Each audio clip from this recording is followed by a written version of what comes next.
What's going on, everybody? Welcome back to another video.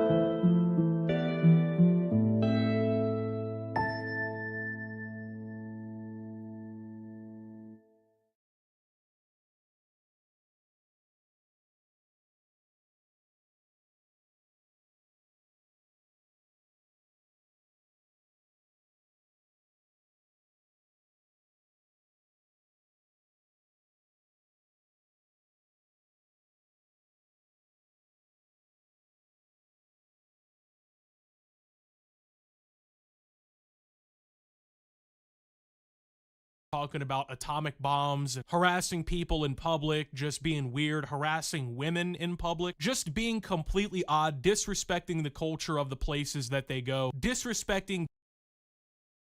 Alright, what's going on, everybody? Welcome back to another video here on the channel, and today we're going to be talking about the new joint statement that has been issued by the Department of Justice and the FBI regarding Jeffrey Epstein. Now, I shouldn't have to explain who Jeffrey Epstein is. In this video, you probably know who he is. You probably know all of the things that he is responsible for doing, his network of people were responsible for doing. It is probably one of the most famous news stories of the 21st century. It's something that has been heavily speculated on for years upon years now, and you've probably heard, you know, like the tongue-in-cheek jokes and whatnot that people say about it, like, oh, Jeffrey Epstein killed himself, guys, he totally did it, stuff like that.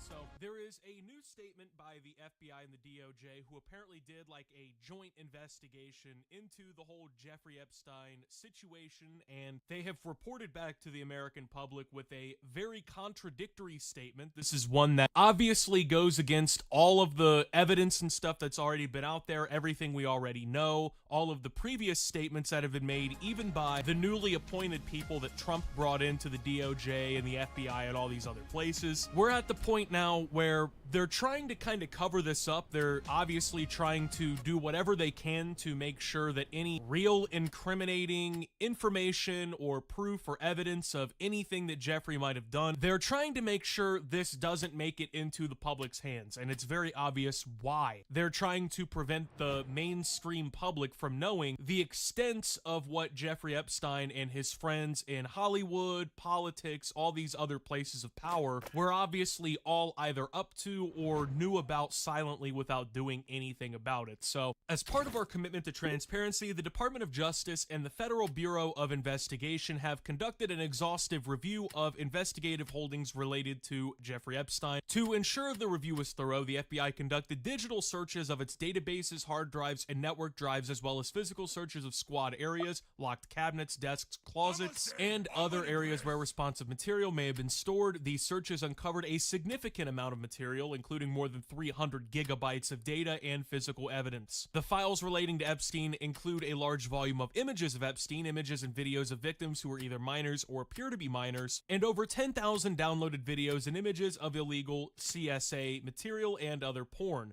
Teams of agents, analysts, attorneys, and privacy and civil liberties experts combed through the digital and documentary evidence with the aim of providing as much info as possible to the public while simultaneously protecting victims. Much of the material is subject to court-ordered sealing. Only a fraction of the material would have been aired publicly has Epstein gone to trial, as the seal served only to protect victims and didn't expose any additional third parties to allegations of illegal wrongdoing. This systematic review revealed no incriminating, quote, client list. There was also no credible evidence that found Epstein blackmailed prominent individuals as part of his actions. We did not uncover evidence that could predicate an investigation against uncharged third parties. After a thorough investigation, FBI investigators concluded that Jeffrey Epstein committed suicide in his cell at the Metropolitan Correctional Center in New York City, August 10th, 2019. The conclusion is consistent with previous findings, including that day, August 19th, 2019 autopsy findings of the New York City Office of the Chief Medical Examiner, the November 2019 position of the U.S. Attorney's Office for the Southern District of New York in connection with the investigation of federal correctional officers responsible for guarding Epstein, and the June 2023 conclusions of the DOJ's Office of the Inspector General. So, just to break this down in a little bit more layman's terms, what this actually means. So the FBI and the DOJ are making the claim that when investigating Epstein, they found that there were thousands of victims. I mean, they had 300 gigabytes that they found of what is believed to be CSAM childhood sexual abuse material. They found other pornography and whatnot. They found troves of evidence that proved that this guy was at least up to some pretty insanely weird shit. And, you know, that's not even touching on the blackmailing, on the extortion, on the human Alright, what's going on, everybody? Welcome back to another video here on the channel, and today we're going to be talking about the new, well, not really new, but the big new push, I guess, behind this way, basically for these ISPs and the government as an extension to spy on you, monitor what you're doing, see what's going on inside of your home, anything really that they want to know. This is the new push. Now, obviously, for the last 20-25 years here in America, we have become the victims of a mass surveillance state. Now, it's obviously gone on longer than that, but especially since 9/11 happened, there has been this massive acceleration by the US government, by its entities, and by the associations and corporations that they work with as extensions to basically monitor what everybody's doing, trace everybody online, figure out what they're saying, what their opinions are, whether or not they should be put on watch lists, whether or not they could be considered dissenters of the state, all kinds of different things. Now, I probably sound like a massive conspiracy theorist, lunatic, or whatever, just rambling at this point, but the thing is, if you haven't caught on yet, the conspiracy theorists, 9 times out of 10, they're right. And there's a reason why there's this massive push all the time to discredit these people, to shut down people who have, you know, opinions that don't go with the norm, or who notice things that the average person is not going to notice. That's not to say that every conspiracy theory is correct or true or valid, but a good portion of them are. Now, the conspiracy theory that I'm talking about is the use of Wi-Fi to monitor people. Now, not like checking through your phone or whatever, but basically by emitting Wi-Fi signals in an enclosed area, using the radio frequencies or whatever that carries the Wi-Fi to essentially map out what people are doing, where they're going, what's going on around them, things like that. So this is officially here, and it's not being marketed as this. It's being marketed as a safety and security tool by companies like Xfinity. You can see here, new, use Wi-Fi signals to detect motion in your home at no extra cost. Start detecting motion in minutes without relying on motion sensors or cameras. So you see this, and most people would be like, well, okay, there's a new security feature. They're trying to make me safer. They want to make it to where if anyone breaks in my home, they can immediately detect that they've done so. I don't need to set up inside cameras. I don't need a security system. I just trust my ISP, man. They use the magic airwaves I can't see to map out everything going on in my home, and I'm none the wiser as to why they're doing this. They're doing it for my security, they said, guys. Believe them. So years ago, people started floating the conspiracy theory, which at the time, of course, was widely discredited and seen as lunacy, that ISPs, which if people don't realize, they're literally extensions of the US federal government, okay? They're corporations that anytime the US government asks them to comply and give them records or give them access, they're going to do it. So they are part of the surveillance state. They are your enemy. They are the people who are overseeing the spying on you. So they're rolling out this new feature that can detect all this shit going on in your house. Now, the Wi-Fi signals emit from your router and from your modem and everything. They bounce around your house. That's how you have the wireless connection, right? Your devices detect these waves and these signals in the air. They bounce literally everywhere in all directions, and they bounce off the walls. They bounce off your furniture. They bounce off you. That's how this entire system works, okay? Now, what they're doing is they're using these Wi-Fi signals in this instance, where they bounce off of things, how quickly they return back to the centralized device, and they can from there build a 3D map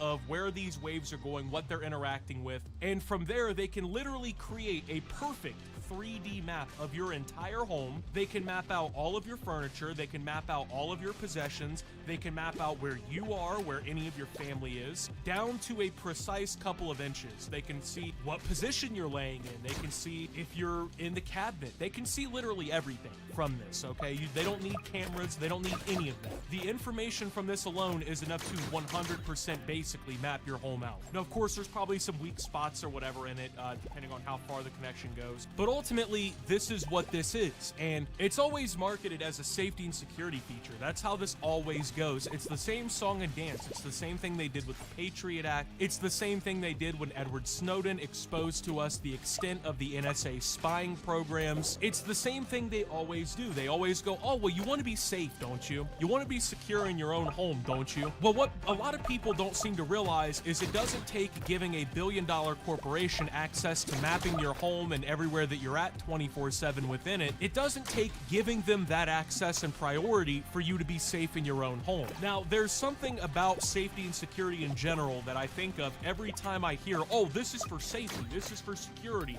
we're doing this to protect you. The idea of offloading safety and security to another entity as people, right? Like you say, oh, well, the police will keep me safe, or the government will keep me safe, or the private corporations will keep me safe, is you're essentially offloading responsibility and control over your own destiny to another third party who oftentimes doesn't have your best interests in mind. So you're giving up your freedom, you're giving up the right to walk within your home, your rights to privacy, you're giving up all of these things so that you can be quote-unquote safe. Now let's go ahead and take a second real quick. Let's think about how safe everybody in American society is with all of these new, these newfangled safety features from your buddies at the NSA, the fucking FBI, all these different agencies, right? Let's think of how safe you are. So for the last 10 years, we've seen headlines hundreds, if not thousands of times, mass shooting. 8 people dead in Houston, 13 people dead in New York, 15 people dead in Ohio, 2 dead in Florida, 50 dead in Las Vegas, right? We see this all the time. And you'll often see in these shootings, not all the time, but oftentimes you'll see in there, the FBI was monitoring this person and they were on our radar. We just couldn't get to them quick enough. We couldn't get to them in time enough. And like 2 or 3 times out of 10, these shooters, they post their manifesto online, they spam comments on Facebook about how they want to kill a bunch of people or whatever. So all these warning signs are already there, all these flashpoints that the government could be using to catch people to keep you safer, they're already there. However, somehow, magically, the FBI is incapable of catching any of these mass shooters. All of the newfangled spying features and all the monitoring techniques, key logging all of your emails and texts, listening to and recording all your phone conversations, monitoring all your internet traffic, recording you with the microphones and cameras on all of your devices and smart devices in your home. All these things, somehow, magically, they've never been able to stop this. They've never been able to stop the flow of fentanyl into the southern border through this. They've never been able to stop any of this shit. It's weird how that works, isn't it? It's the same way how when COVID was going on, they were able to contact trace people through the internet, like, oh, you posted about going to this event or whatever, going to this city on this day on Facebook. You probably have COVID because we detected that there was an outbreak. They literally did that. I don't know if people know this or not. They literally used the fucking internet during the pandemic to contact trace people anonymously through the internet to tell them, hey, you were in contact with COVID. You were at this location on this day. You may have COVID. So they're capable of doing that somehow, okay? But they're incapable of finding the mass shooters. They're incapable of finding the child sex traffickers all over the internet. They're incapable of finding the people posting CP. They're incapable of finding the narco terrorists that are online recruiting people to join them. They can't find any of the fucking ISIS members and whatnot online that are recruiting people. Really weird how that works, isn't it? They can trace you in every movement in your home through your Wi-Fi patterns. That way, if the police, let's call it for what it is, okay? Let's cut the thought here. This is really what it is. Here in the United States, if the police want to enter your home or the government wants to just enter your home to investigate you for a crime, they have to have a warrant, and the warrant has to lay out where they can search, what they're looking for, things like that. So there's rules at play. They can't just walk in your house and fucking investigate you like the Gestapo or anything like that. They have to have a reason to. And most people aren't gonna just be like, yeah, go ahead and walk in my house and investigate me. Look at what I'm doing. So now they've just come up with a new way that they're gonna do it, and you're going to opt into it. They're gonna use your Wi-Fi signals. They're gonna use that to paint your house and map out where everything is. Then they don't have to go into your house. They don't have to go to the judge and get the warrant to come to your house and show up. They can just subpoena quietly the ISP, hey, give us the records on this person, give us the Wi-Fi data on this person. And then they can just map out your entire home using that. No warrant needed, nothing. And you, oh, well, they're gonna need a warrant to get it from the ISP. Yeah, that's assuming that the ISP doesn't just immediately give in and help these companies, or help the government, which, by the way, these companies do it all the fucking time. And people are always like, no, you would hear about it. You'd hear about it if these companies were helping the government. But so you think that they just magically, the NSA, they established magically, they teleported an entire system in place. It monitors all your phone calls, key logs all your conversations, stores all your online data, but they're not working with the big tech companies. They're not working with the ISPs. They're not working with the phone companies, any of that. Yeah, okay. All right, Billy. Sure, that's what's going on here, right? And it sounds insane. And a couple years ago, it sounded insane. But even when I first heard it, I'm like, dude, sadly, scientifically, this kind of makes sense. You know what I mean? Like, this is a possibility of something that could happen. They can literally use these radio waves to do this. And now that's what's happening. But they're marketing it as safety and security. Oh, well, you'll know if someone's walking around in your house. Yeah, I'm at home. I would also know if someone's walking around in my house. I don't need Xfinity to tell me, hey, you actually have an intruder alert at these coordinates GPS. I don't need that. I don't know anyone who would need that. And it's all it is, an extension of all the other systems in place. So you gotta think, the average person, right, who's gonna fall for this and is gonna sign up for it, or is gonna unknowingly be opted in by the company in 3 years when they change their privacy policy and make this the default or whatever, right? And nobody knows about it. So the average person, just think, they have like their smart fridge, their Apple Watch, their phone, their Alexa, their smart TVs. These things are already recording through the microphones that automatically have access. It doesn't matter if you give it access or not. They're already listening anyway. So you're being listened to through these. Your computer and your phone logs all your searches, your keyboard, everything is already monitored. Everything you type is monitored by the federal government. Anything you say is monitored by the federal government. We'll just go with that, right? Your car has an electronic system in it that is monitored by the car manufacturer to a certain extent and can be accessed through the dashboard by others and whatnot, right? Your Wi-Fi is now mapping out the entirety of your home on the inside so the police can see where your gun cabinet is, or they can see where your illicit products that maybe are in your house are at. That's the justification, of course. But all of these different systems, you know, your home camera system, your Blink or Ring or whatever the fuck they're called, you know, where it's like it watches outside for you on your phone. All these things are part of the broader surveillance system that is being overseen by the NSA, the FBI, the US government, the Big Five intelligence, all of these people, okay? So you're now in a large, massive, clustered web of spying devices that are constantly monitoring everybody and seeing what they're doing. And this is the newest feature. This is the newest part of the entire web. And whether you want it or not, it's coming. And like I said, even if this is right now like an opt-in feature, like, oh, you have to sign up for it, in 5 to 10 years, they're all just gonna sneak it into the default, right? They're gonna sneak it into where, even if they're not telling you up front, they're still doing it. They're still, oh, actually, this is part of our policy. If you see on the 619th page of our terms of service in 4-point font, okay? It actually says right there. That's how it's gonna go, okay? And of course, you know, I sound insane saying this. Oh, he's being crazy. Optimus is on one again. He's off the goop. No, I'm trying to tell you what the new playbook is. I'm trying to tell you what the new game plan is. Because these people do not have your best interests in mind. These people fucking hate you. They hate you. They hate the freedom you have under the Constitution. They hate the fact that the police state can't just walk into your home and look at whatever the fuck that they want to. Because if they could have it that way, they would have it that way. Their only problem is there's about 200 million plus Americans with a motherfucking gun in their pocket that are ready to go. And there's only, what, a couple 100,000, a few million government agents. So that's not a war they're gonna win outright. They're not just gonna be able to march into everyone's homes and just subdue them. There's gonna be a lot of bloodshed if that were to happen. And that's not a threat, that's just reality.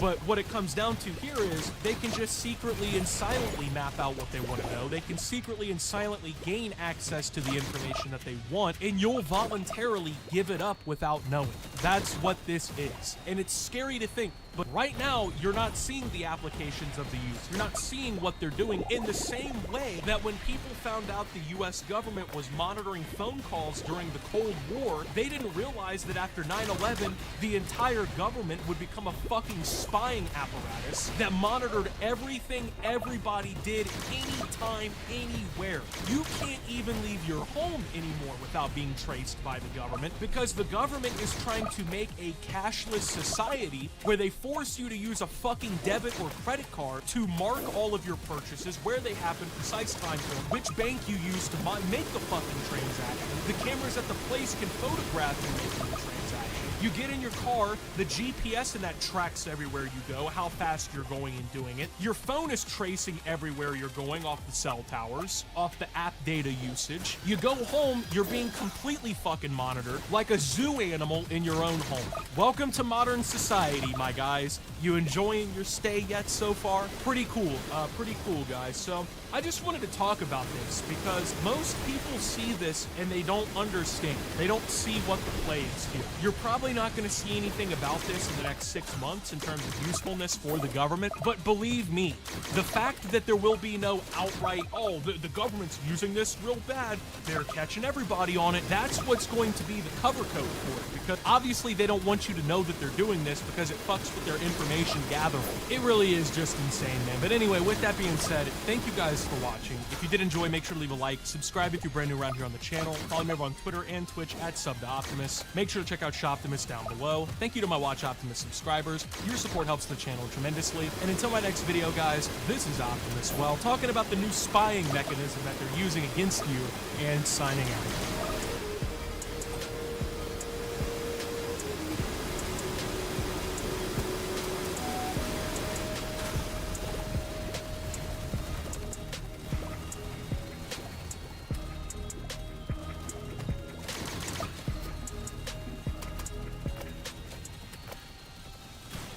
Alright, what's going on, everybody? Welcome back to another video here on the channel, and today we're going to be talking about a news story that just broke in the last couple of days about how the FBI tracked down a potential upcoming terrorist who was mentioning committing real-world violence. He was like mentioning this on Roblox, I guess, and so through reports or whatever, they ended up finding this guy and possibly preventing terrorist attacks from occurring. So it's kind of insane because, like, I'm trying to think of the games that I would expect a potential terrorist person to be playing or whatever, and Roblox just doesn't really seem to be anywhere on that list. I don't know, it just seems like such an odd game for something like this to happen on, but the FBI tracked a man to his home in Texas after they suspected him of making threats in Roblox to commit real-world crime. In an affidavit via 404 Media submitted to a Texas court on May 16, 2025, FBI Special Agent Carletta Carter described how authorities received a report from an unnamed Roblox player claiming to have witnessed a, quote, possible domestic terrorist incident being discussed on Roblox.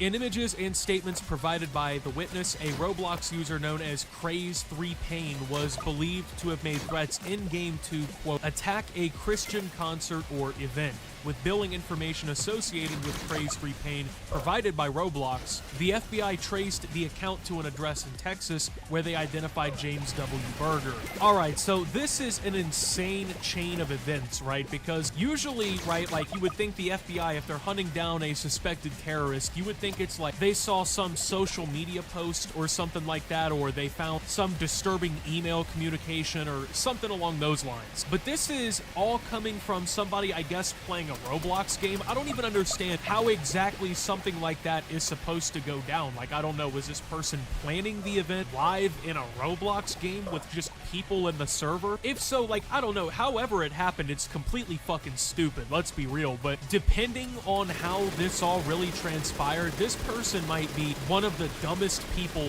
who has ever lived. And I think this is really, honestly, a pretty good use case for people out there to show you that digital footprint and all of this stuff, this is real shit. You know what I mean? Like, the things you do online, you're not just doing some anonymous bullshit. Like, 9 times out of 10, you can be traced when you're doing shit, especially when you're entering your own payment details under your own legal name at your home address and things like that. I mean, I don't know. Rookie mistake or classic stupidity, you call it. I really don't know. All I do know is this is just a ridiculous thing to plan it with anyway. They always, like, try to make it out like Al-Qaeda or whatever. They're like, oh, they're in a cave somewhere in Afghanistan and they're plotting the next attack in secrecy. And it's like, no, apparently people are just out here in the Roblox global chat talking about how they want to go to Christian events and hurt people. I don't know. After executing a search warrant on Berger's home, the FBI discovered that a family member had installed a keylogger, records inputs on a keyboard, on their computer, with the latter subsequently providing the logs to authorities. The logs recording access to, quote, Roblox player beta.exe were combined with Berger's other devices, including an iPhone, to establish their involvement. In a voluntary interview with the FBI at the home, Berger provided his login info for the account and admitted to making similar statements to those shown in screenshots provided by the witness. Berger said his end goal was to, quote, get the hell out of the US, and if I can't, then martyrdom or bust. In searching Berger's iPhone, the FBI discovered a note explaining, quote, how to prevent leaving any DNA or fingerprints behind. Searches for firearms and ammunition, and phrases including, quote, festivals happening near me, and, quote, what is the most effective knife type.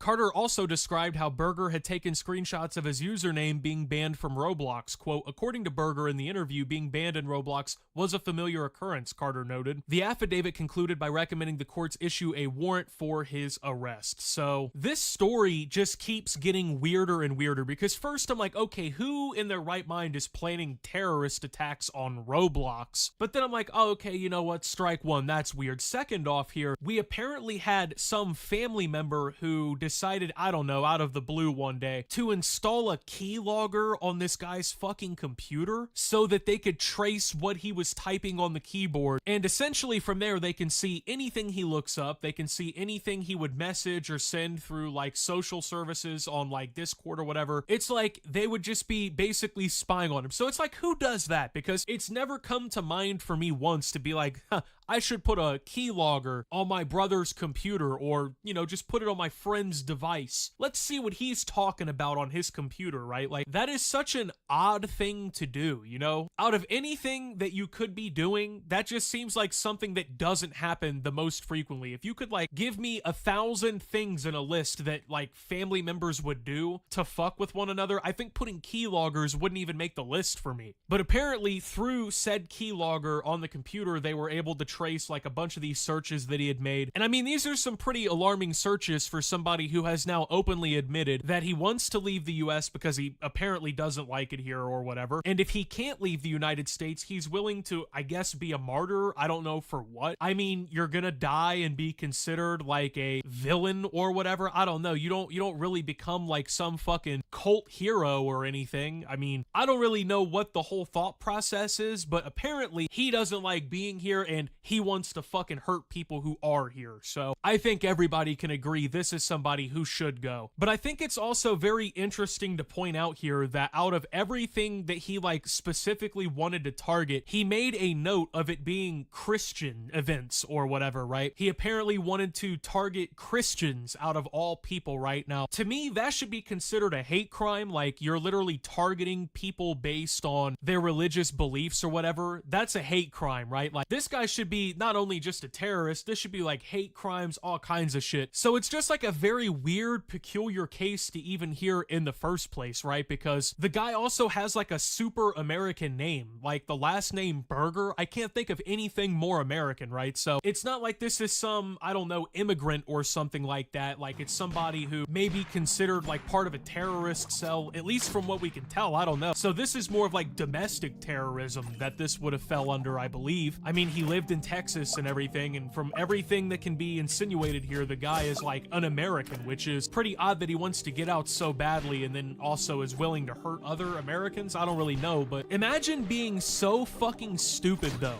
that like out of everywhere you could be planning this, you know, you could be, you see a lot of the times these people write like manifestos on paper and shit, like you had a notebook or something to write all of this shit down in, man. I don't know. You're doing it on a computer under your own name, under your billing address, with all of your personal accounts. And I mean, even if like people weren't reporting him on Roblox, some of these searches alone probably could have got him put on a watch list at least, right? Like the guy's looking up most effective knife types and looking up how to like hurt people and Christian events and whatnot, right? Like there's a lot of shit that tying together shows that this guy is planning some fucking insane, ludicrous stuff. So even then, I mean, let's be real, the NSA and all these other fucking government government agencies, they've already been spying on everybody anyway. They're listening to your phone calls, they're reading your emails, they're going through your searches. This is all like just common knowledge, and it has been for well over a decade now at least. I was in like elementary school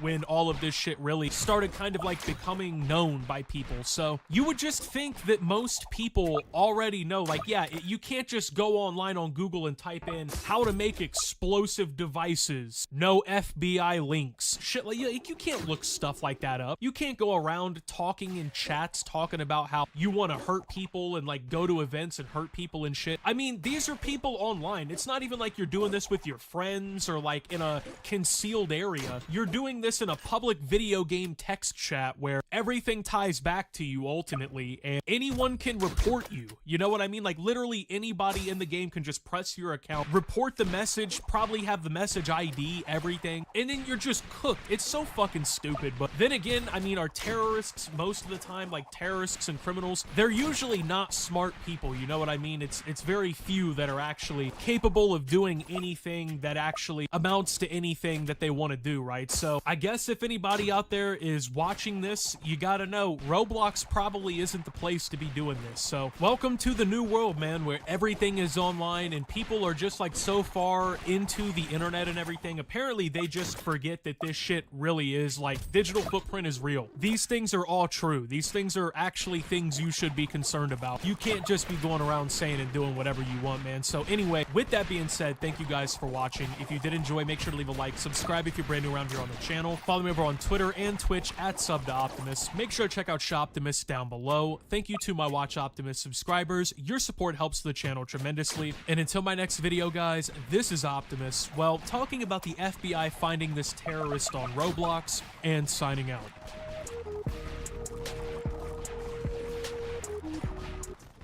Alright, what's going on, everybody? Welcome back to another video here on the channel, and today we're going to be talking about the breaking news out of the Middle East. Now, a few days ago, I made a video talking about how the United States had directly gotten involved in the conflict in Iran by bombing 3 nuclear sites that were key to the Iranian regime. Israeli intelligence claimed that they were trying to make nuclear devices and were capable of doing so within a matter of a few weeks. So before the US actually bombed these facilities, Israel and Iran had already been in a conflict for days at that point, lobbing missiles at one another. But as this has all kind of developed and I've been covering it here on the channel, there has been a pretty consistent theme, and that theme is worrying about potential escalation in this conflict, especially now that the United States had done their bombings, basically, and being concerned because, as we all knew from not only just common sense, but also from the warnings that were issued by the Iranian regime, if the United States bombed Iran's nuclear facilities, they were going to retaliate by striking US bases directly, and that would obviously risk a spillover conflict because the United States, if we were to have our bases bombed and any soldiers were killed or whatever, we obviously were going to retaliate once more, and we were going to escalate it significantly compared to just bombing the nuclear facilities. Well, today, that day came. Iran has officially and finally responded to the United States' bombing, and they have carried out an attack at least on 2 US bases. There are also reports that missiles were launched at US bases in at least 4 different countries, including Qatar, Bahrain, Kuwait, and Iraq. So as of right now, we do know that the base in Qatar, which is basically like the headquarters for US CENTCOM, it's one of the biggest US military assets in the region. It had 6 Iranian missiles fired at it. There was video that went around on social media as all of this was going on, showing US Patriot interceptor systems basically shooting missiles at these incoming missiles. Apparently, according to the reports, all 6 of the missiles incoming from Iran were intercepted successfully by US forces. As it seems right now, at least from the initial reports, there are no US casualties on these strikes in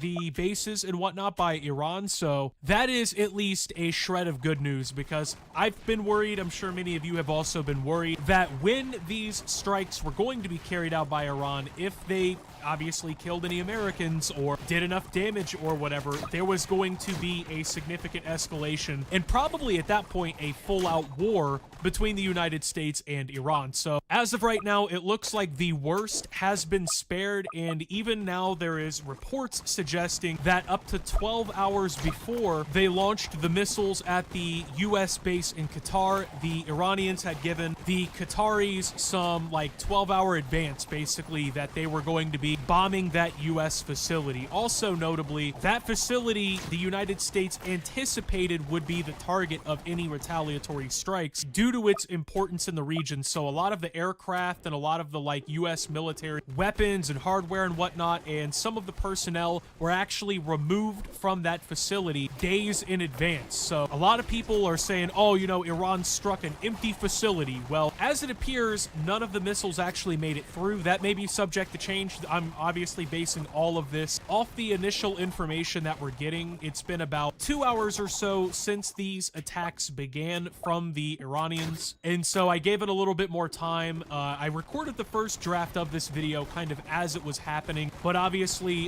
when I was recording that, we didn't have any sort of like verification of hits. We didn't know if the missiles had been intercepted. We didn't know all and how many bases were affected. We didn't know casualties, anything like that. So as of right now, it does appear that the good news on the table for everybody here is that US forces were not killed. It looks like, honestly, kind of like what happened in 2020. I made a video talking about this way back in the first Trump presidency, but Trump carried out an airstrike against Qasem Soleimani, I believe was his name. He was the guy like in control of their military or whatever, and Trump actually killed this guy in an airstrike, and at the time Iran responded by firing a barrage of missiles at a US base. No American servicemen were killed in that attack either, and there was like a prior advance notice given that the missiles were incoming. So it seems like Iran kind of has this strategy, right, where obviously the United States antagonizes them with the bombing, right? They go in, they bomb their nuclear facilities. It's a very clear and cut attack. I mean, if any country flew bombers into the US and hit our infrastructure, we would call for a declaration of war. And so we bombed these facilities. We did what Israel wanted us to do. We helped Israel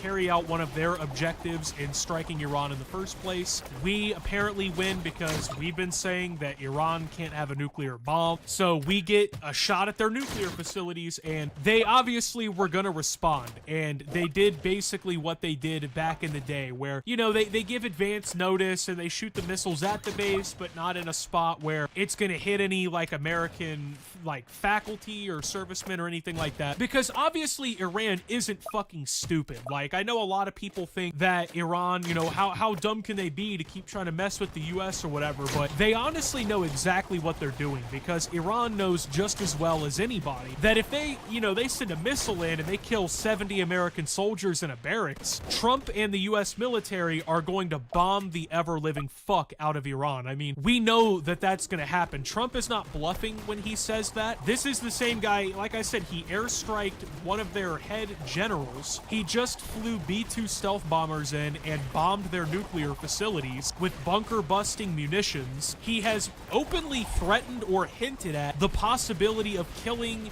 you know, the supreme leader of Iran and other people in important positions in the country. Iran isn't stupid. They know that if they go and they fuck up like this and they kill some Americans, we're coming back in, we're taking out the military facilities, we're probably killing the supreme leader, we're probably killing any leadership left in the military, and we're blowing up any capability that they have to respond with missiles, right? So they know how to play their cards the smart way if they don't want to get completely annihilated. Now, the concern with all of this was very obvious, but thankfully it looks like we're spared from the worst in all of this. Now, if it did get to that point, or God forbid it still does, because there still is other stuff that could escalate this going on, but if it did, it would be a lot harder than people think to actually get this situation under control. I know a lot of people, you know, they're patriotic, they love America. I do too, trust me. I believe in the armed forces and whatnot as well. But ultimately, Iran is a country with 1 million soldiers. They have thousands of missiles. They have ballistic missiles that they obviously can use to strike targets legitimately. They've hit Tel Aviv, they've hit Haifa, they've hit Israeli targets. They can hit US bases, at least in some instances. They're not just like some pushover, you know what I mean? Like, if they really wanted to fight against the US, they could make it very hard. But the thing with Iran is even if they don't have direct military support from Russia right now, or China, or any of their other like allies or whatever, Iran is still operating the axis of resistance proxies where they have people like Hezbollah and the Houthis and these other groups across the Middle East that are capable of harassing the US and realistically not even just harassing us, but if we were to get into a prolonged conflict, they would be able to distract the US in a way because, you know, they would be messing with us in the Red Sea, they'd be messing with us out of like Iraq and Syria. We're already trying to deal with the Houthis. We've been bombing them for trying to disrupt the US and shooting shit at our ships and whatnot. And these aren't small groups. I mean, if you combine all of these proxy networks up, they have a, you know, soldier base of possibly up to 200,000 soldiers all combined. So it would definitely, it wouldn't just be something where, you know, the US goes in and in 1 week we're out, right? It would be a pretty significant conflict. It would be a lot different than Iraq and Afghanistan and all these other conflicts that we've been in over time. This wouldn't just be something so simple, right? And like I've said in all of these videos, even one US serviceman dying over all of this, in my opinion, is not worth it because we've already been involved in this shit for decades. And that's been everybody's primary concern is, are Americans gonna die because of this? Or are we gonna wrap our country up in another Middle Eastern forever war? So right now, at least off the preliminary information, I don't know if President Trump is going to authorize any response. Now, one thing that could still happen that has been floated by Iran is they use their Navy assets to close the Strait of Hormuz, which is a strategic geopolitical area where a lot of the world's oil supply and trade and global commerce goes through, and Iran could basically effectively blockade this, and by doing so, they could massively disrupt everything going on, probably spike the price of oil pretty significantly, and honestly, if they do end up doing that, the United States is probably going to respond, I feel like, because at that point, they're just like basically trying to sabotage the global economy and whatnot. I really don't think they would just kind of allow that to happen. I figure there would probably be a pretty significant response if that does go down. As of right now, that hasn't happened, but I mean, like I said, we're gonna have to wait and really kind of see what's going on here, because if they do end up doing that, I mean, this whole thing could unfortunately escalate once again. But President Trump did issue an announcement over the last few days where he said if Iran retaliated for the strikes that happened against their nuclear sites, the United States would basically, after they respond, we would retaliate again in a much greater magnitude. We would cause more damage. It would be more destructive, whatnot. So I guess we'll have to wait and see. President Trump, as we do understand it, has called a meeting together in the Situation Room. That was while this was all kind of going on live. So I'm assuming that he obviously is going to get information faster than we're all going to get it, and he's probably been making decisions on the next steps, at least from the Situation Room. So who knows where this is going to go from here, but it is at least semi-positive that no American soldiers were harmed or killed or whatever, because that would have basically been an immediate escalation of the conflict to the point where the U.S. probably goes outright to war. I mean, we're not just going to let that happen, right? They're not just going to let a bunch of people get bombed and killed and not respond. I mean, we probably would have been hitting military sites. We probably would have killed the supreme leader, all these different things, which that is also still being floated as a possibility. Israel has encouraged it. Trump made a vague change about regime change, or a vague comment about regime change the other day. He has also hinted that we have not taken it off the table to kill the supreme leader of Iran. I don't know. We'll have to wait and see. But as of right now, that's kind of the update on the whole situation. So thank you guys for watching. If you did enjoy, make sure to leave a like. Subscribe if you're brand new around here on the channel. Follow me over on Twitter and Twitch at SubToOptimus. Make sure to check out Shoptimus down below. Thank you to my Watch Optimus subscribers. Your support helps the channel tremendously. And until my next video, guys, this is Optimus talking about the Iranian response and signing out.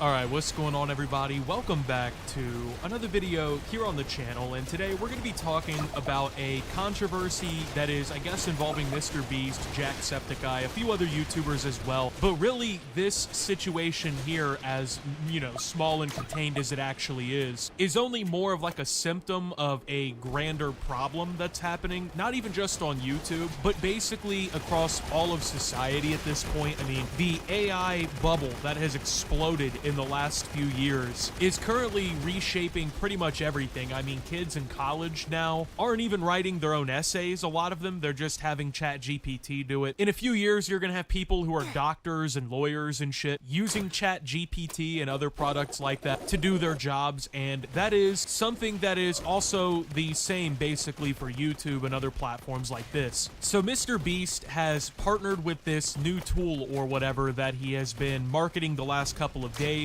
I'm not sure if he's partnered with it or if he outright like paid for the creation of this whole tool and company or whatever, but basically he has signed on with it and is pushing it as this new revolutionary way to make YouTube thumbnails. So Mr. Beast created a system that allows for YouTubers to AI generate thumbnails that are algorithmically tuned to optimize engagement for their videos. Jacksepticeye has spoken out against him, condemning the practice entirely, and other creators have followed suit. While Mr. Beast has had his fair share of controversy in recent years, he has remained the biggest YouTuber in the world in terms of subscribers and average viewership per upload. Now he's introduced a system that allows users to AI generate thumbnails for their YouTube videos in a way that makes their videos much more clickable. Jacksepticeye has wholly rejected the idea, objecting to his inclusion in Mr. Beast's video demo for the product and calling him out publicly for it. So just to give you a quick background on it, this like tool or company that Mr. Beast is pushing is called ViewStats, and apparently it's pretty much like any image generation AI software that you've probably already seen or even used. You basically give it a prompt. So for Mr. Beast, it's like, okay, show me doing this thing in this way or whatever, and it generates a thumbnail that's like super fine-tuned for the YouTube algorithm. He showed a demo of it. I'm gonna go ahead and put that up on the screen. As you can see, he basically told the AI like, hey, put me hanging off a volcano with lava around me or whatever, and it generated these thumbnail concepts for him that very obviously, I mean, you could just put this as the thumbnail. It's being kind of touted as this thing where it's like, oh, it can help inspire your new thumbnails or whatever, but no, it's a tool for people to basically make the thumbnail. That's what it is. And so Mr. Beast did this like debut video where he like showed the use cases for other platform creators and stuff, basically showing like how this tool could be applied for other creators. And Jacksepticeye and a bunch of other people have taken some objection to this entire thing. Now, obviously, AI in general is very controversial right now, especially generative AI, which is what software like this would be considered, because basically these AI are trained, and like this AI in particular I'm sure is trained by basically you input a shit ton of data and information into it to use that to train it, right? And for something like this, I'm assuming that Mr. Beast or ViewStats or whoever, they basically siphoned through millions of thumbnails from creators on YouTube already, and it worked out a way to define like which parts of thumbnails are the parts that make it more clickable or like make it more engaging to the audience, right? That way, it's basically looking through all of this information, probably largely without anyone's consent, right? And it's able to now generate these thumbnails for YouTubers based on what it learned from all of this unfiltered data or whatever, right? So it's one of those things where a lot of people, they freak the fuck out about it because, you know, it's taking artists' jobs, it's soulless, it ruins the whole thing about making content and being creative because you're just having a robot do it. And I definitely understand this viewpoint because, like myself, right, I think my thumbnails are pretty simple. Usually it's just like find a relevant picture, put some text over it. I mean, it's really not much more complicated than that, but it's gotten me hundreds of millions of views here on this YouTube channel. I mean, for me, that kind of formula has worked, right? So for other creators like Mr. Beast, it's a little different, I guess, but even other creators like Jacksepticeye aren't really thrilled with the concept of this entire thing, right? So what the actual fuck? And he used my logo in the promotion for it too. I hate what this platform is turning into. Fuck AI, he said, that being Jacksepticeye. Jacksepticeye has been critical of Mr. Beast in the past, believing his approach to content creation is, quote, ruining YouTube, and claiming that his approach takes the fun out of making videos. This caused beef between the two creators, with Jimmy calling Jack's words toward him, quote, insanely disrespectful at the time, though they settled the beef after talking to each other privately. A feud between the two creators may be back on the table. Jack isn't the only one, though, with YouTuber Point Crow calling him out directly. The two YouTubers had a conversation about it, leading to Mr. Beast deleting his tweet and promising changes to the AI tools. quote, I spend days, weeks, sometimes months thinking of thumbnails, working with artists to craft the perfect one, and you've made something that can steal my and my artist's hard work without a thought. Your model is clearly trained on all our thumbnails and uses them without any creator's permission. It makes it not only easy, but it attempts to make this socially acceptable too. Reads a small part of Point Crow's critical tweet about Mr. Beast's tool. A few hours later, he posted this, quote, had a chat with Mr. Beast about his AI thumbnail creation tool. While I'm uncertain what will be happening moving forward, I voiced my thoughts with him directly. A great idea to want to make content creation more accessible, but this isn't remotely the solution to that and actually fundamentally hurts creators as a whole. So my entire thing on this, right, like I said, I think I have a pretty basic formula for content here, right, and I don't really intend on shifting from that too much, unless, you know, it becomes like completely unfeasible, which I don't see. For me, like I said, I just find the image, put the text on it, there's the thumbnail. I don't really break it down to like this crazy science. Now, I know that a lot of creators do. There's a lot of people who put more effort into like videos over time and things than I would, just because, you know, they're making like high cut, high production, high quality overall kind of content. Me, it's just like me rambling into a microphone, right? So this will inevitably, though, kind of become the meta, and it's unfortunate because, like a lot of other people say, you know, I definitely see the like soulless parts of it, right, where it's like, okay, you didn't really make this, an artist didn't really make this, this is an amalgamation created by a robot based on a bunch of numbers and binary shit. It's not real, right? Like, this is just a computer doing its best impression of what it thinks a human would do. I get the arguments, because for me, like, the whole point of YouTube and like content creation in general is the idea that it's just me. And I mean, even today, all these, like, I've been doing this for 13 fucking years, right? Even 13 years later, it's literally just me in a room at a setup, talking into a microphone, playing a video game for gameplay, right? That's been the formula this whole time. Now, obviously, AI is shaking everything up, and for a lot of creators, right, you know, they basically see the gold, right? It's like, hey, I don't have to pay artists to do this. I can just have the fucking AI make my thumbnail. And it does stray pretty far away from what YouTube in general ever really was when it set out as a platform. You know, when it was created all the way back in 2004, and the tagline was broadcast yourself back in the day, right? Like when a lot of us really got into YouTube back when it first started. The whole point was it was you. It was your creation. It was your voice. It was your video editing, all these different things. Now, obviously,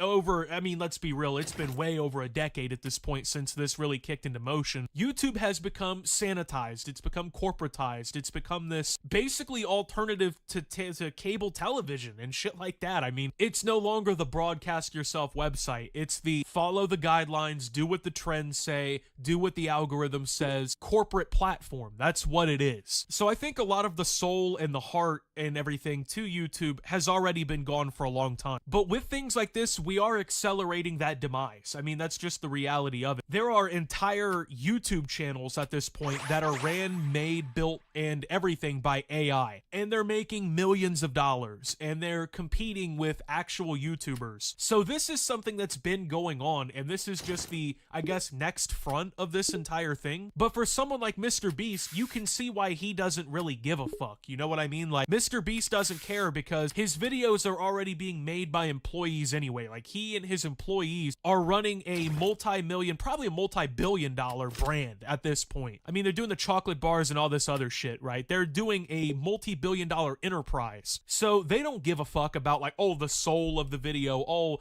the passion of the video creation, right? They care about making money. And I think that's what Jacksepticeye and many other people critical of this have pointed out over time, is it's like, this is not what YouTube is supposed to be. But that's the thing. Nobody else cares. You know what I mean? For those of us who are like, yeah, we'd like to uphold the traditional YouTube values or whatever, we would like for the website to remain like a creator-first platform, and we want it to be a place where human ingenuity thrives and stuff like that. 90% of people really don't give a fuck. I mean, I'll go ahead and I'll pose the question to you, the viewer. If you're looking through, like, let's say you're clicked on your recommended or something, right? You're just scrolling through the videos that are coming up, and you see a video topic that definitely intrigues you, right? Like, it's just something you'd be interested in, but you notice the thumbnail is clearly AI generated. Like, not even just, oh, AI upscaled it or sharpened it or whatever, right? I'm talking AI straight up made it. How many of you, right, would be willing to not watch that video and would just forego that creator altogether because they were making AI thumbnails? The truth is, I'm assuming the vast majority of people wouldn't give a shit. They'd be like, oh, AI generated. And that's if they even realized that what they were looking at was AI generated. You gotta think most people already can't tell when a lot of shit is AI. Boomers, children, I mean, that's like 80% of the internet right there, boomers and children. They can't tell what the fuck is going on, so they don't care, you know what I mean? So in a way, I think we've already reached that threshold a long time ago where it's like the soul has left the internet. It's already all bots. It's already all AI. It's already all people who are becoming every day more and more enthralled by what AI can bring them in terms of like content and shit. People don't care, you know what I mean? That's just the sad reality of it, is like, if you're one of these people who has like a big passion for the arts, most people don't share that passion. They view this stuff as like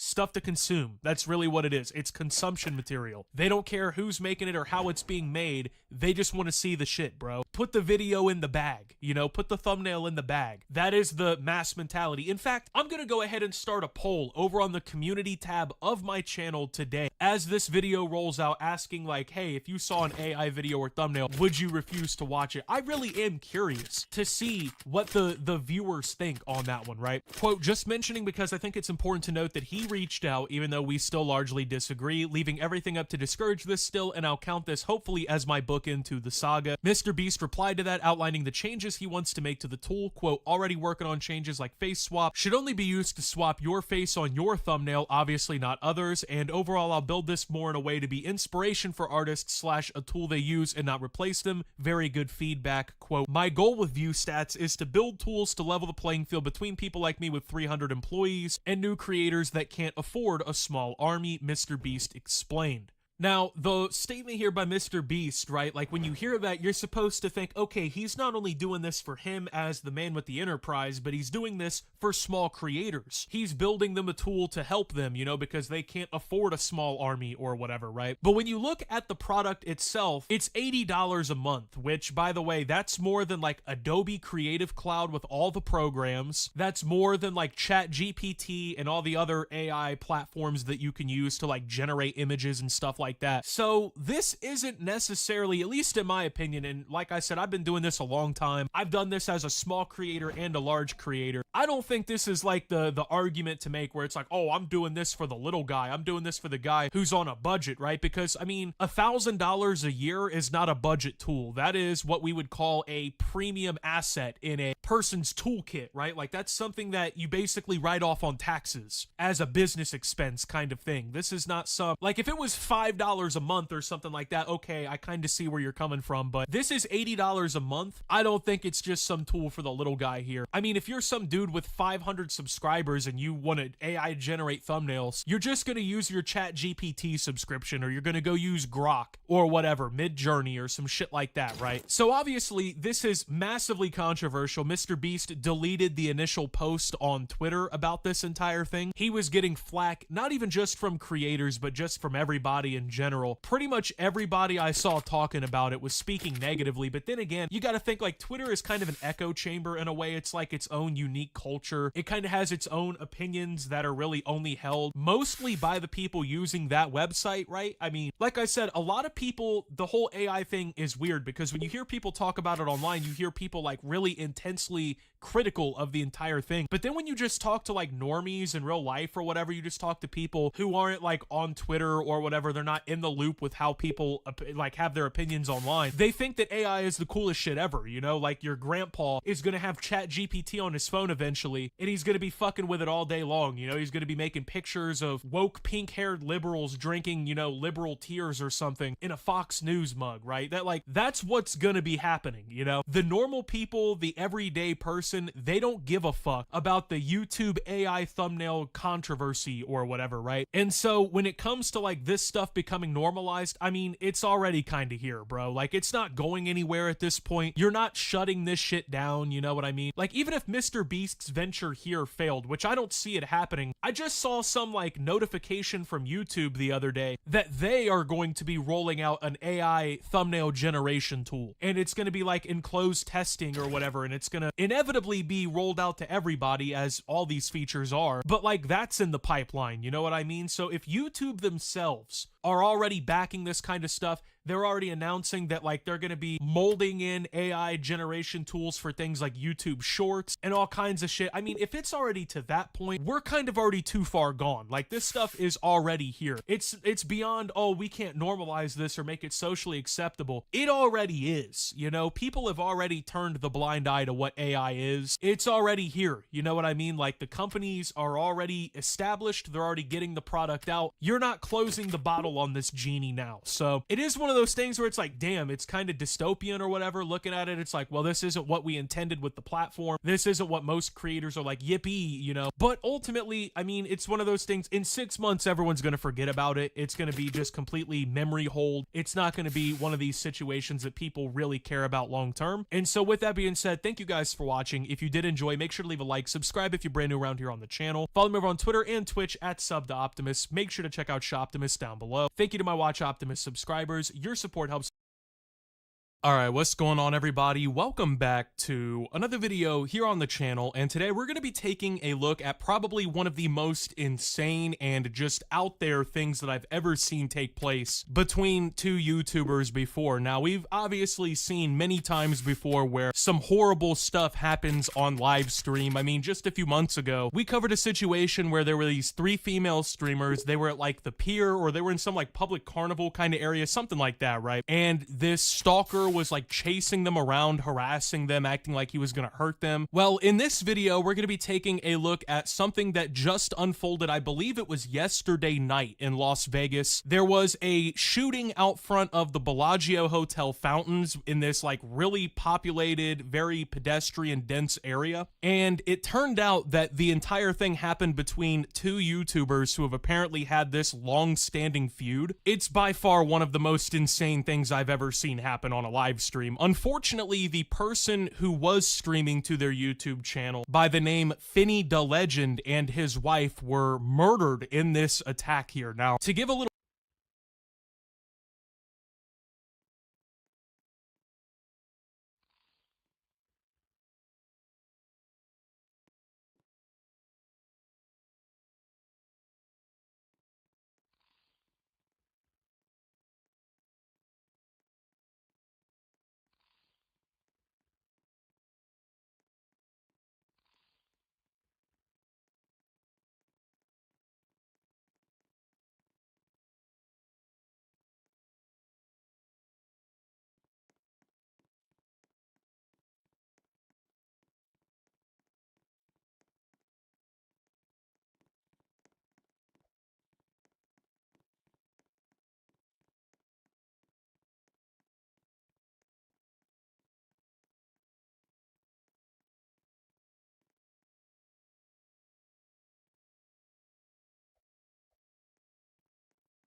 Alright, what's going on everybody? Welcome back to another video here on the channel, and today we're going to be taking a look at probably one of the most insane and just out there things that I've ever seen take place between two YouTubers before. Now, we've obviously seen many times before where some horrible stuff happens on live stream. I mean, just a few months ago, we covered a situation where there were these three female streamers. They were at like the pier, or they were in some like public carnival kind of area, something like that, right? And this stalker was like chasing them around, harassing them, acting like he was gonna hurt them. Well, in this Alright, what's going on everybody? Welcome back to another video here on the channel, and today we're going to be talking about the honestly pretty disappointing news from Microsoft today. They just announced this morning two pretty major pieces of information regarding the pricing on Xbox consoles, and also with apparently just some of their first-party new releases that'll be coming out starting with this holiday season, so in the next like 6 months.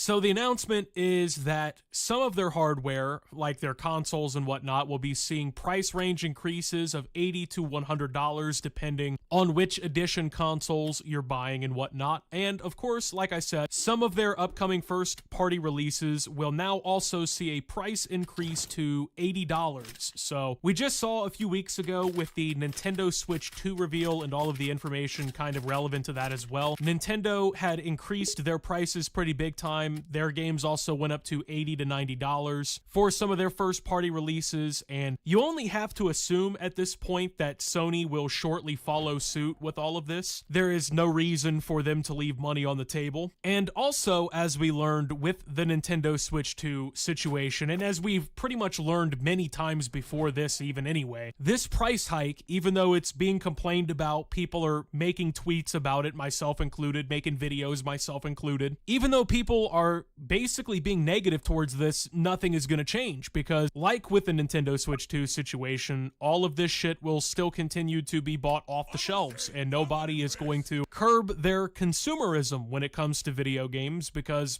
that never happens anyway. So we've basically gotten to this point, and I've talked about this so many times over the years, where we're kind of locked into this cycle in the broader gaming industry now, where as a collective, gaming as an audience will just constantly buy shit. It doesn't matter if the game fucking sucks, it doesn't matter if it's good, it doesn't matter really much of anything. If it has the right name and has the right appeal, people are just gonna purchase it just because. I mean, think of all the sports games, Call of Duty, all of these different games, right, where they come out yearly, semi-annually, something like that. You know, your Assassin's Creed, your Far Cry, all these different dozens of franchises from all these major studios and publishers and whatnot. No matter what these games come out like, they're pre-ordered, they're purchased, they're constantly purchased. The deluxe edition of the game will sell the fuck out at the game store, right? That's what happens in gaming no matter what. There is no bad consequence for the developer. There is no bad consequence for any of the publishers or anybody involved up at the top who are making these decisions. There is no pushback in the gaming industry from consumers. Price increases, nothing. It doesn't matter.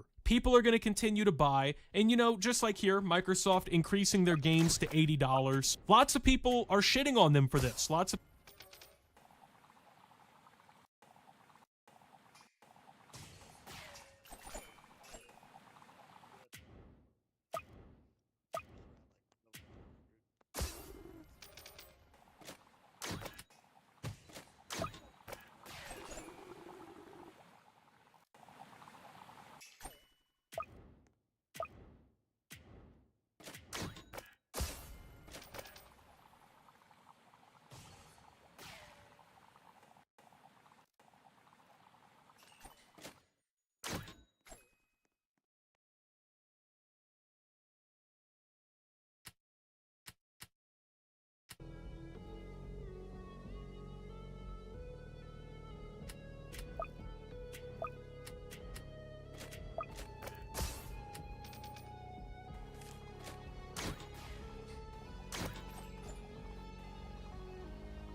Breaker enemies incoming.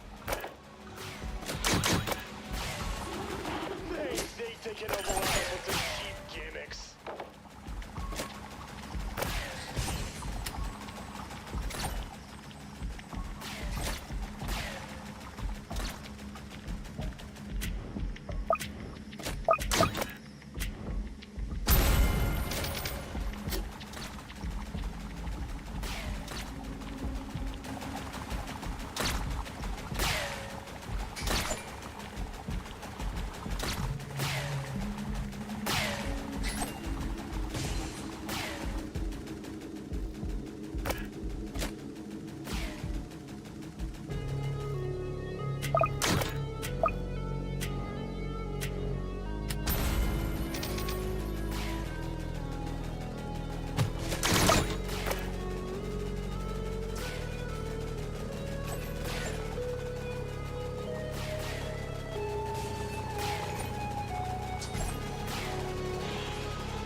Are more advanced. Don't get too comfortable.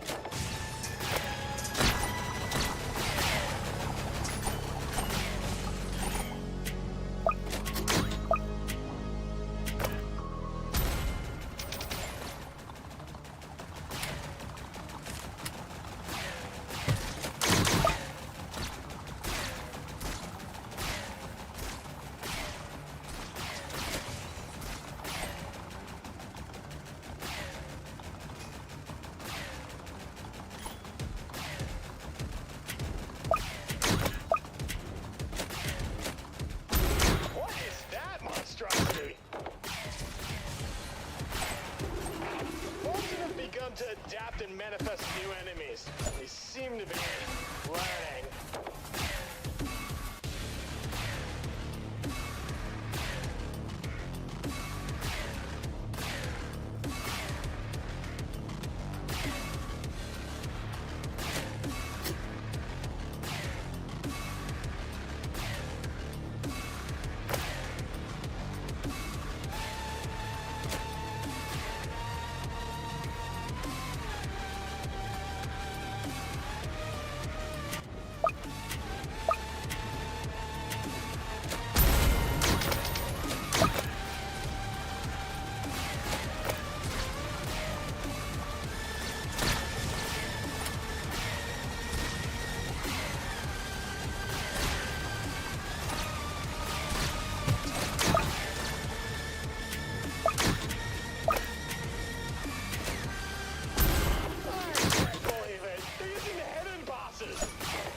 Boom, boom, boom.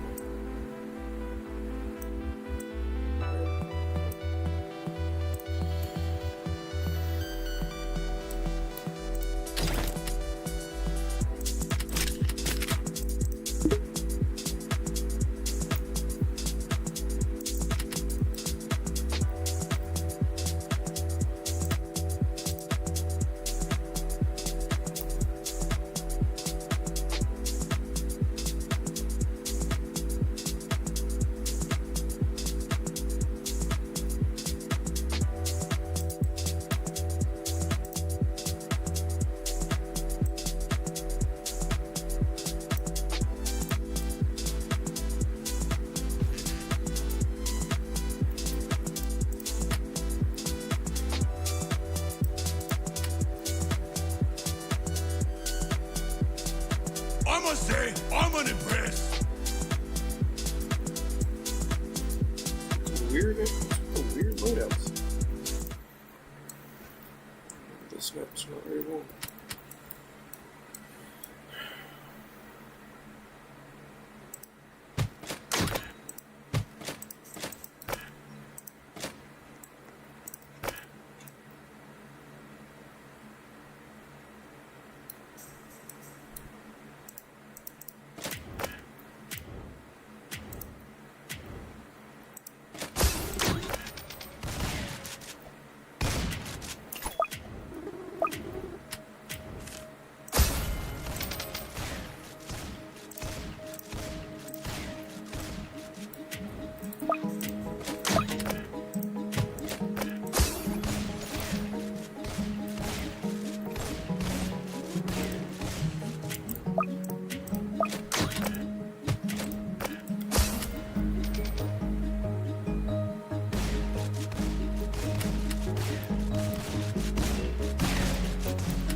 reports of molten enemies in the vicinity. Be cautious. Even one misstep could end in disaster.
That is monumental.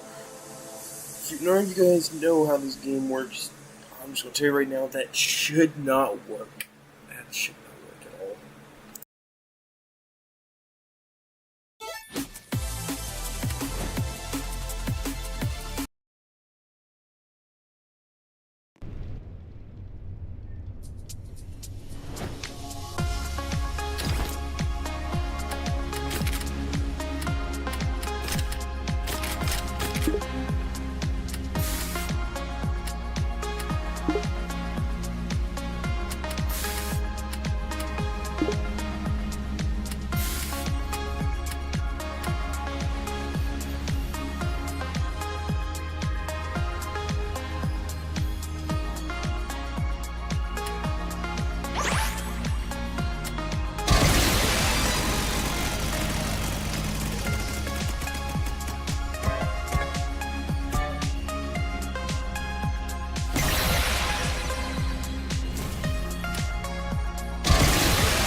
What?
I must say, I'm unimpressed.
are still breathing.